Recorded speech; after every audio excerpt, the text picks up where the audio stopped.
Mid day মিলের চালে কীটনাশক, আটক এক মহিলা। ধৃত মহিলার নাম শুক্লা মারাক। ঘটনা গর্জি ফাঁড়ি থানার অন্তর্গত সাদরপাড়া উচ্চ বিদ্যালয়ের প্রাথমিক বিভাগে। ঘটনাকে কেন্দ্র করে চাঞ্চল্য।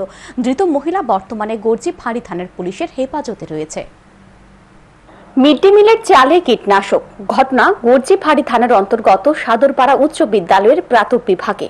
জানা যায়, অন্যান্য দিনের ন্যায় শুক্রবারও সাদরপাড়া উচ্চ বিদ্যালয়ের প্রাথমিক বিভাগে মিড ডে মিল রান্না করছিলেন পাচক। সেই সময় এক মহিলা রান্নাঘরে প্রবেশ করেন। কাউকে কোনো কিছু না বলেই তিনি মিড ডে মিলের চালে কীটনাশক ঢেলে দেন। পাচক চালে জল দেওয়ার পর দেখতে পান জল সাদা হয়ে গেছে, কীটনাশকের গন্ধ বের হচ্ছে। সাথে সাথে তিনি বিদ্যালয়ের প্রাথমিক বিভাগের প্রধান শিক্ষককে বিষয়টি জানান। বিদ্যালয়ের প্রধান শিক্ষক সাথে সাথে রান্নাঘরে ছুটে যান। প্রধান শিক্ষক কাল বিলম্ব না করে ওই মহিলাকে আটক করার জন্য বলেন। আটক করা হয় ওই মহিলাকে। তারপর মহিলাকে বলা হয় কীটনাশকের বোতলটি বের করে দেওয়ার জন্য। কীটনাশকের বোতলটি বের করে দেয় ওই মহিলা। বিদ্যালয়ের প্রধান শিক্ষক জানান, তিনি ঘটনার বিষয়ে বিদ্যালয় পরিচালন কমিটিকে অবগত করেছেন।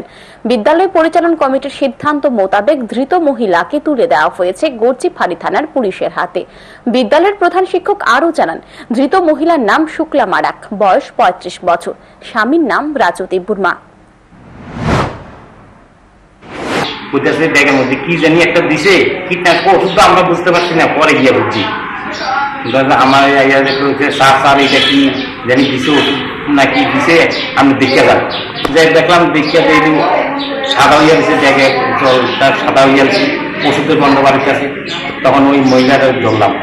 এসএমসি সিদ্ধান্ত অনুযায়ী তারা সিদ্ধান্ত করে থানায় রিপোর্ট করছে। তখন তারা লোক দিয়া জানা যায়, ধৃত শুক্লা মারাকের ছেলেও এই বিদ্যালয়ের ছাত্র।